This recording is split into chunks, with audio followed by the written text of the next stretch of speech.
நெக்ஸ்டன் நேர்கள் அனைவருக்கும் எனது இனிய வணக்கம். நான் உங்கள் வாழ்க நலமுடன் ஜோதிடர் டிஜே சுந்தரபாண்டி. தற்போது என்ன விஷயம் நான் சொல்ல வந்திருக்கேன் அப்படின்னா, பொதுவாகவே பார்த்திங்கன்னா நம்ம ஒவ்வொரு மாதமும் கோச்சார கிரகங்கள் உங்களுக்கு கொடுக்க போகின்ற நன்மைகள் என்ன அப்படிங்கிறத பற்றி பேசுவோம்.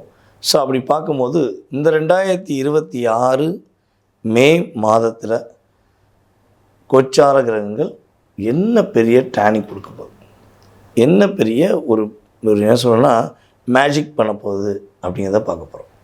ஸோ இந்த மாத பலன் அப்படின்னு சொல்லும்போது பொதுவாகவே பார்த்திங்கன்னா சூரிய பகவானை மையமாக வச்சு தான் நம்ம மாத பலன் எடுப்போம். இந்த வட்டம் சூரியன் மேச ராசியில் ஆரம்பத்தில் இருப்பார். 15ஆம் தேதி மேலே ஆட்டோமேட்டிக்காக ரிஷப ராசிக்குள்ளே போயிடுவார். ஸோ சூரியன் மற்றும் மற்ற கிரகங்களுடைய அமைப்பு உங்களுடைய வாழ்க்கையில் மிகப்பெரிய மாற்றத்தையும் முன்னேற்றத்தையும் கொடுக்கும். இதை தாண்டி நீங்கள் என்னென்ன விஷயங்களில் இந்த கிரக அமைப்பு மூலமாக கவனமாக இருக்கணும் அப்படிங்கிறத நம்ம வாட்ச் பண்ணுவோம். வீடியோ முழுமையாக பாருங்கள். இந்த கிரகங்களுடைய செயல்பாடுகள் உங்கள் லைஃப்பில் என்ன விஷயத்தை டச் பண்ணி உங்களை வெற்றியை கொடுக்க போகுதுங்கிறத துல்லியமாக எடுத்துகிட்டு வந்துருக்கு. வாங்க வீடியோக்குள்ளே போகலாம். கும்பராசி என்பர்களுக்கு இந்த மே மாதத்தில் நிறையா குழப்பத்திலேருந்து வெளியே வர போகிறீங்க. உங்களுடைய வாழ்க்கை துணை திடீர்னு உங்கள் மேலே அதிகமாக அக்கறை காட்டுவாங்க. என்னடா அது, நம்மளை புரிஞ்சுக்கிறவே இல்லை நினச்சோம், நம்மளை கேரே பண்ணணும்னு நினச்சோம், திடீர்னு நம்ம மேலே இவ்வளோ பாசம் கட்டுறாங்களே அப்படின்னு நினைப்பீங்க. அது மெயினாக உங்களுடைய ரியாலிட்டியை கிரகம் அவங்கள உணர வச்சுருப்போங்க தான் உண்மை. நீங்கள் எதிர்பார்த்ததே இல்லை, உங்களுடைய பார்ட்னர் இப்போ அவங்களுக்கு பணம் கொடுத்து உதவுவாங்க, திடீர்னு நகையை கொடுத்து உதவுவாங்க, இன்னும் நகை வாங்கி தருவாங்க. கும்பராசி பெண்களுக்குன்னா நகை வாங்கி தருவாங்க, கும்பராசி ஆண்களுக்குன்னா நகை கொடுப்பாங்க பெண்கள், அவங்களுடைய மனைவி. ஸோ இப்படிலாம் நடக்கக்கூடிய வாய்ப்பெலாம் உண்டு. இந்த நீங்கள் அப்படியே ஒரு மெய் செலுத்து போயிட்டேன் அப்படிம்பீங்களா, அந்த விஷயம் நடக்கக்கூடிய வாய்ப்பு உண்டு. அதே போல் கும்பராசி என்பவர்களுடைய சொந்த தொழிலில் உள்ள போட்டி அப்படிங்கிறது இப்போ நல்ல ஒரு முடிவுக்கு வரும். அதாவது போட்டி போகிறதுல உங்களுக்கு நிகர் யாரும் கிடையாது.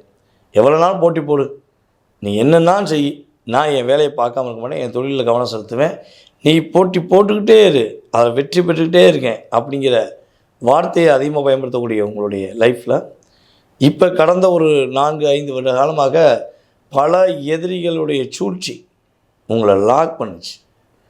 தொழிலில் ஒரு சின்ன தடுமாற்றம் இல்லை, பெரிய தடுமாற்றம்லாம் அதிகமான நம்முடைய கும்பராசினியர்கள் சந்திச்சிங்க. ஸோ அதுலேருந்து மீண்டு வர போகிறீங்க. ஒரு லைஃப்பில் ஒரு டேர்னிங் பாயிண்ட் கிடைக்கும்.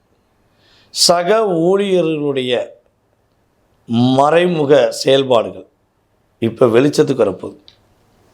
எப்படி அவங்க உங்களை தேவையில்லாமல் உங்களை பின் முதுகுதில் குத்துற மாதிரி பின்னாடி இருந்து என்னென்ன செய்யணுமோ செஞ்சாங்கள்ல, அதில் யாராருக்குமோங்கிற ஒரு குழப்பத்தில் இருக்கீங்க.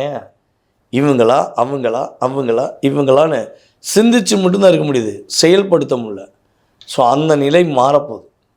இந்த மாதம் அதை சரியான முறையில் நீங்கள் கண்டுபிடிக்கக்கூடிய அளவுக்கு அவர்களுடைய தவறுகள் வெளிச்சத்துக்கு வரும். ஓகேவா? ஸோ அதே போல் பார்த்திங்கன்னா உங்களுடைய புதிய முயற்சிகள், அதாவது என்ன விதமான புதிய முயற்சிகள் இருந்தாலும் அதை கிட்டத்தட்ட 13ஆம் தேதிக்கு அப்புறம் வைங்க. இந்த மே மாதம் 13ஆம் தேதிக்கு அப்புறம் புதிய முயற்சிகள் வைங்க, வெற்றி பெறுவீங்க. அவசரப்பட்டு ஸ்டார்டிங்லேயே வச்சிடக்கூடாது. ஸோ கொஞ்சம் பொறுமையாக இருக்கணும். சக ஊழியர்கள் இனிமேல் உங்களுக்கு உதவியாக இருப்பாங்க. சில உண்மையான அன்பான பாசமான ஊழியர்கள் யார் உங்கள் கூட இருக்காங்களோ, ஸோ அவங்க இன்னும் கொஞ்சம் உங்களுக்கு அதிகமான அக்கறை காட்டுவாங்க, உங்கள் மேலே கேர் பண்ணுவாங்க. அப்போ ஆட்டோமேட்டிக்காக உங்களுடைய வேலையில் நீங்கள் ஒரு பெரிய சேஞ்ச் ஆவீங்க. நம்முடைய கும்பராசிக்காக எந்த விஷயத்தில் கவனமாக இருக்கணும் அப்படின்னா, பொருளாதாரம் சார்ந்த விஷயங்களில் கவனமாக இருக்கணும். ஒரு வாக்கு கொடுக்குற விஷயத்தில் கவனமாக இருக்கணும். நான் முடிச்சு தரேன் நீங்கள் வருத்த போகிறீங்க அப்படின்னு நீங்கள் சொல்கிறீங்க பார்த்தீங்களா, அதை ஃபஸ்ட்டு நிப்பாட்டுங்க. சனி பகவான் உங்கள் ராசியிலிருந்து 2ஆம் இடத்தை விட்டு கடந்து போந்தனிமா கொஞ்சம் நிப்பாட்டுங்க. ஏன்னா நீங்கள் போய் கொடுக்குற வாக்கு மற்றவனுக்கு அது செல்வாக்கு, உங்களுக்கு வச்சு செய்யக்கூடிய பிரச்சனை. நீங்கள் சொல்லக்கூடிய ஒவ்வொரு வார்த்தைகளும் ஒவ்வொரு வாக்கும் மற்றவனுடைய வாழ்க்கையில் மாற்றத்தை கொடுத்துரும், உங்களுக்கு ஏமாற்றத்தை கொடுத்துரும். ஸோ அதனால் இந்த வாக்குறுதின்னு ஒருத்தன் கேட்டானா, ஐயா போயிட்டு வா, நான் ஏற்கனவே அடிமேல் அடி வாங்கிட்டேன் அப்படின்னு ஓப்பன் டிக்ளேர் பண்ணிடுங்க. ஏன்னா நீங்கள் கஷ்டப்பட்டீங்கன்னா வெளியே தெரியவே தெரியாது. நீங்கள் ரொம்ப டிப்ரெஷனில், ரொம்ப மன அழுத்தத்தில், மிகப்பெரிய ஒரு போராட்டத்தில் நீங்கள் இருந்தால் கூட உங்கள் முகம் காட்டி கொடுக்காது. அப்படியே சிறப்பாக இருக்கும் மாதிரி அப்படியே புன்னகையாக இருப்பீங்க. உங்களுக்கு பிரச்சனை இருக்குன்னு சொல்லி உங்களை பார்த்து நீங்கள் கண்ணாடியை பார்த்து பேசினா கூட கண்ணாடியே நம்பாது. ஸோ அந்தளவுக்கு உங்களுடைய ஆக்டிவிட்டீஸ் இருக்குது. ஆனால் உள்ள அவ்வளோ தூரம் அழுத்தம் இருக்குது, அவ்வளோ தூரம் பிரச்சனை இருக்குது. இதான உண்மை. ஸோ இப்போ மாறப்போகுது. அதனால் மேக்ஸிமம் வாக்கு கொடுக்க வேண்டாம், ஓகேவா? அதே போல் பார்த்திங்கன்னா உங்களுடைய அம்மாக்கிட்ட தேவையில்லாத விஷயங்களை வாதம் பண்ணுவதை விட்டுருங்க. அம்மாவுக்கு மனசுக்கு பிடிச்ச மாதிரி, அவங்களுக்கு மன நிறைவு கொடுக்குற மாதிரி என்ன விஷயமோ கரெக்டாக செய்யுங்க. உங்களுடைய குழப்பங்கள் இல்லாத, உங்களுடைய வாழ்க்கையில் பிரச்சனை இல்லாத ஒரு மாற்றத்தை மே மாதம் முன்னேற்றத்துடன் கொடுக்கும் என்பது நிதர்சனமான உண்மை.